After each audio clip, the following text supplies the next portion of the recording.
Merci de nous retrouver pour cette édition de l'information. À présent, les titres. Côte d'Ivoire, CAN de football 2023, Jean-Louis Gasset se félicite des performances des éléphants. Cameroun, baisse de 60% du bénéfice des sociétés publiques en 2022. Enfin, Grèce, 4 mois après le passage de la tempête Daniel, les habitants peinent à s'en remettre. Mesdames et messieurs, bonsoir et bienvenue. L'équipe nationale de la Côte d'Ivoire se dit confiante à quelques jours de la Coupe d'Afrique des Nations. Le sélectionneur Jean-Louis Gasset se félicite des performances de ses poulains. La sélection ivoirienne, composée majoritairement de jeunes joueurs qui jouent leur première CAN à domicile, bénéficie de l'expertise des plus anciens. Suivons cet élément.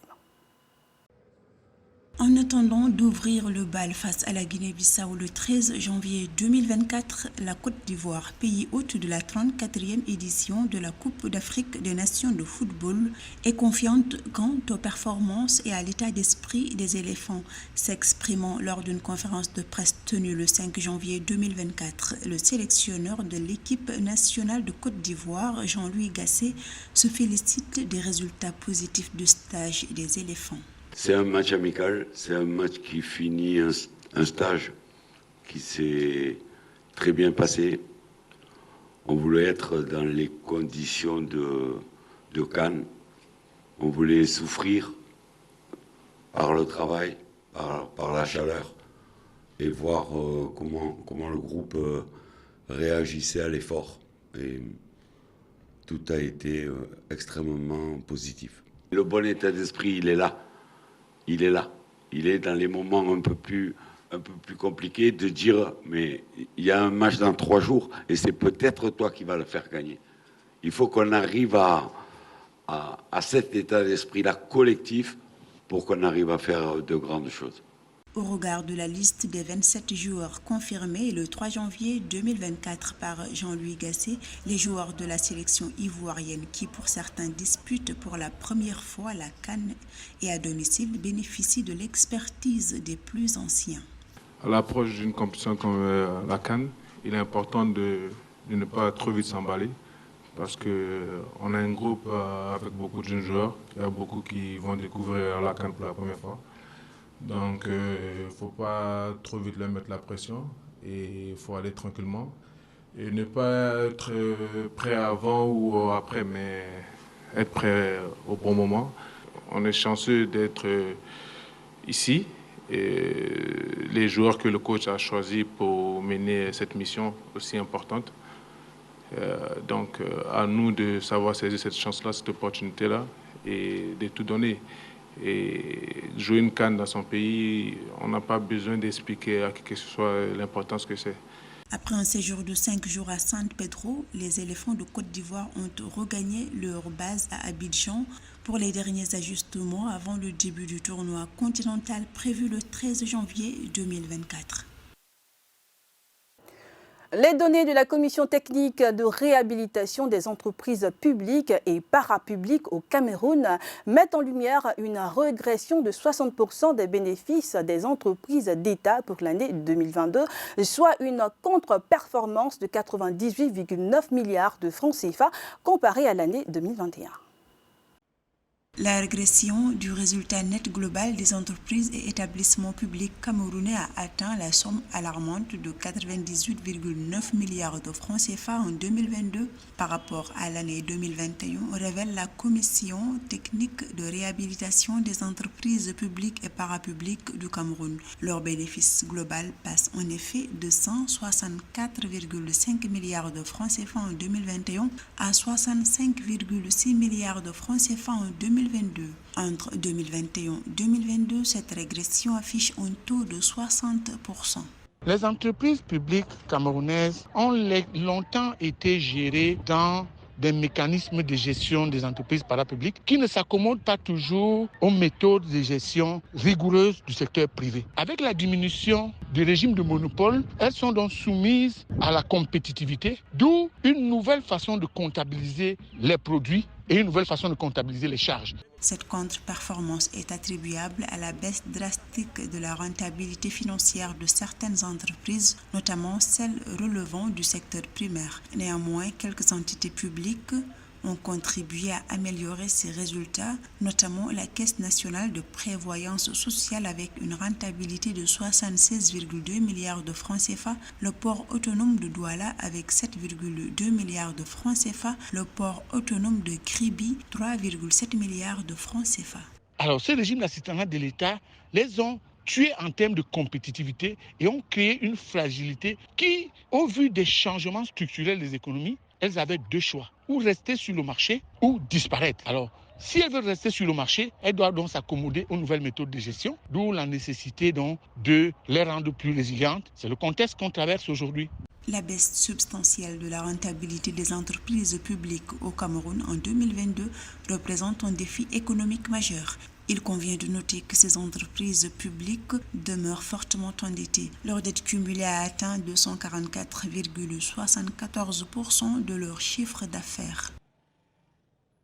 Le président Cyril Ramaphosa a approuvé le 5 janvier 2024 un protocole d'accord entre le ministère des entreprises publiques et le ministère de l'électricité afin de clarifier leurs responsabilités respectives concernant la Commission sud-africaine d'approvisionnement en électricité et de résoudre la crise de l'électricité dans le pays. Sur le ministère des Ressources minérales et de l'énergie, la capacité totale de production d'électricité de l'Afrique du Sud, toutes sources confondues, est de 58 095 mégawatts. En Afrique du Sud, le ministère des Entreprises publiques et le ministère de l'Électricité ont signé le 5 janvier 2023 un protocole d'accord afin de clarifier leurs responsabilités respectives concernant la Commission sud-africaine d'approvisionnement en électricité ESCOM et la résolution de la crise énergétique dans le pays. Selon les données officielles, ESCOM, la première des compagnies de production et de distribution d'électricité en Afrique du Sud, produit environ 85% de l'électricité utilisée dans le pays et environ 45% de l'électricité utilisée en Afrique. ESCOM produit, transporte et distribue de l'électricité aux clients industriels, miniers, commerciaux, agricoles et résidentiels, ainsi qu'aux redistributeurs. Bien que des progrès significatifs aient été réalisés pour réduire la gravité des délestages, il reste encore beaucoup à faire pour garantir la sécurité de l'approvisionnement en électricité. L'approche collaborative décrite dans le protocole d'accord renforcera encore les efforts d'ESCOM pour résoudre la crise de l'électricité. Le protocole d'accord tient compte de la constitution d'ESCOM et définit les rôles et les responsabilités du ministre de l'Électricité. Ainsi, le ministre de l'Électricité, Ngoshencho Ramokopa, est chargé de veiller à la mise en œuvre du plan d'action énergétique et du plan de relance de la production d'ESCOM. Selon le ministre de l'Électricité, le gouvernement multiplie les investissements, notamment dans le secteur nucléaire, pour une production supplémentaire de 2500 MW d'ici 2033 afin de répondre aux questions de sécurité nationale et de souveraineté énergétique. Nous sommes toujours saisis de la responsabilité de veiller à ce que les lumières restent allumées. Nous profitons également de cette période pour faire ce que nous appelons de la maintenance d'opportunité, étant donné que certains d'entre vous sont des utilisateurs intensifs d'énergie. Au cours de ces dernières années, l'économie sud-africaine s'est développée à un rythme rapide, ce qui a entraîné une augmentation de la demande d'électricité. La capacité de production de l'Afrique du Sud est restée constante alors que la demande n'a cessé d'augmenter, ce qui a entraîné une pénurie d'électricité. Actuellement, le charbon, principale source d'énergie de l'Afrique du Sud, représente environ 80% du mix énergétique du pays. Selon le plan de ressources intégré IRP de 2019, 24 100 MW de sources d'énergie thermique conventionnelle, en particulier le charbon, sont susceptibles d'être mis hors service dans les 10 à 30 prochaines années. Selon les experts chargés d'enquêter sur les inondations qui ont frappé la ville de Derna en Libye, cette catastrophe aurait pu être évitée. Ils en sont arrivés à la conclusion d'une négligence de la part du gouvernement. Ces inondations ont fait plus de 4000 morts. Les inondations qui ont endeuillé la ville de Derna en Libye en septembre dernier auraient pu être évitées. C'est la conclusion à laquelle sont parvenus les experts chargés d'enquêter sur cette catastrophe. L'équipe composée de 25 personnes a mis en avant le manque d'entretien des barrages de la ville, alors que l'alerte avait été lancée depuis 2003. Les enquêteurs pointent donc une négligence. Les inondations qui ont frappé Derna ont fait 4540 morts selon le dernier bilan officiel.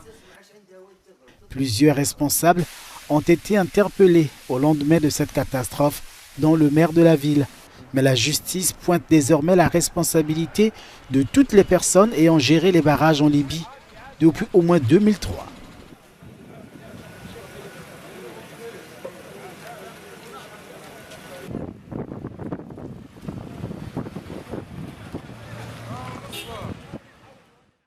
Nous en parlions dans les titres plusieurs mois après le passage de la tempête Daniel qui a provoqué d'énormes dégâts à Teslali. Les habitants démunis veulent reconstruire leur village. Suivons cet élément, plus de détails. 4 mois après le passage de la tempête Daniel en Grèce, qui a ravagé la région de Thessalie, dans le centre du pays, en provoquant d'importantes inondations, 17 personnes sont mortes lors de ces intempéries. Des villages de Thessalie peinent à se reconstruire, les habitants sont démunis. Mais ils espèrent tout de même pouvoir revenir dans leurs habitations. Προσπαθούμε να εκμεταλλευτούμε τις καιρικές συνθήκες, να καθαρίσουμε τα σπίτια μας, τις αποθήκες, οτιδήποτε έχουμε, για να μπορέσουν να στεγνώσουν λίγο τα πράγματα και να μπορέσουμε κάποια στιγμή, μετά το καλοκαίρι εννοείται έτσι, όσοι μπορούν να μπουν ξανά στα σπίτια τους. L'école primaire du village a subi de graves dommages.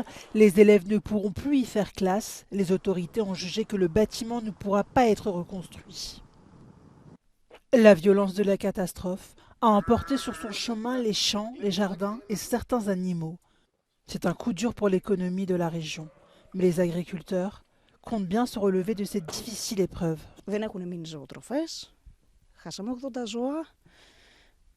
Τα φυράματα που είχαμε αποθηκεύσει όλα καταστράφηκαν. Να μην μιλήσω για τα ανταλλακτικά που ήταν στο σπίτι και αυτά. Από χωράφια παραγωγή 0, τίποτα. Και λέμε μπας και καταφέρουμε να το παλέψουμε. Les habitants en veulent aux autorités du pays. Selon eux, rien n'aurait été fait pour leur venir en aide. En revanche, ils ont pu compter sur un élan de solidarité, à la fois des Grecs, mais aussi de la part de pays étrangers. Ευχαριστούμε πολύ τους εθελοντές που μας συγκίνησαν με το ενδιαφέρον. Μας έστειλαν 1002 πράγματα, τα οποία κατανέμουμε ανά οικογένεια. Και έρχεται και παίρνει να πάρουν όλοι εξίσου. Πριν από κάποια χρόνια, οι κάτοικοι της περιοχής ίσως να μην γνώριζαν ακριβώς τι σημαίνει κλιματική αλλαγή ή κλιματική κρίση. Πλέον, έχοντας βιώσει τον πόνο και την απώλεια, ζητούν από την πολιτεία ουσιαστική στήριξη για να ξαναζωντανέψει ο τόπος τους. Ακόμη ζητούν αντιπλημμυρικά έργα, ώστε στην επόμενη μεγάλη κακοκαιρία να μην θρηνήσουν νεκρούς και χαμένες περιουσίες. Από τον βλοχό Καρδίτσας για το Euronews, Apostolo Staikos. Aux États-Unis d'Amérique, après Apollo, c'est au tour de la fusée privée d'aller sur la Lune. Elle a pour mission de déposer sur la planète du matériel scientifique pour la NASA et disperser des cendres et de l'ADN de dizaines de personnes. Plus de 50 ans après la dernière mission Apollo, une fusée américaine a décollé vers la Lune. Et pour la première fois, il s'agit d'une fusée privée appartenant au groupe Yula. À son bord, l'alunisseur Peregrine a pour objectif de déposer sur le satellite de la Terre du matériel scientifique utilisé par la NASA, mais aussi de disperser les cendres ou l'ADN de dizaines de personnes, dont celle du créateur de la saga Star Trek, Gene Roddenberry. Cela a suscité la colère de la tribu amérindienne Navajo, pour qui la Lune est un lieu sacré. Ne vous conformez pas au siècle présent, mais soyez transformés par le renouvellement de l'intelligence afin que vous discerniez quelle est la volonté de Dieu, ce qui est bon, agréable et parfait. Romains 12, 2. Merci d'avoir suivi ce bulletin d'information. J'ai été ravie de vous l'avoir présenté. Je vous souhaite à vous tous, chers fidèles téléspectateurs de Miracle TV+, une bonne suite de programmes sur la télé qui transforme.